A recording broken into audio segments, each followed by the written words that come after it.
Níos déanaí sa tatan bhí Mionúir Chainnigh-4-11, nóir seo le fear na Galway i dlé Ceannais Mionúir Laighean Electric Ireland. Bhí mat darmat annacha agus cathal mór a Bortlíise don ceann seo. Fortune to Ciannais, nuggets on cold, scorers to Ciannais.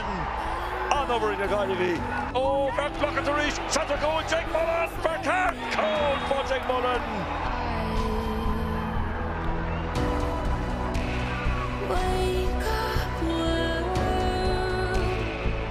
Cahalán for seach géint tablahin, bhfuil I ceann Fortune oige, tá, chéad scór le haon nóid déag ag na Galway.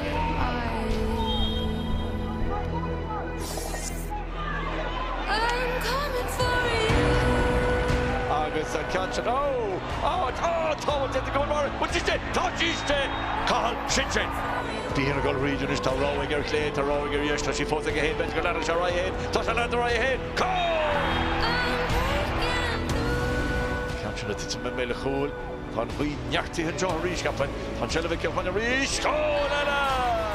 Tá adol bhearnach tréite agus tá críomh iver a seascadó buite ag Kilkenny, tá cuma ar a bhórin seo, which is the gear rudí chur in a gart. We had 8 fellas who playing there who started last year, and there's a lot of hurt there as well, to be honest with you. There's no doubt about it. And it came out there in the second half, I thought, in terms of the determination that the lads showed in that second half as well. So look, a lot of work by a lot of people got into these fellas, and just delighted they're getting the rewards.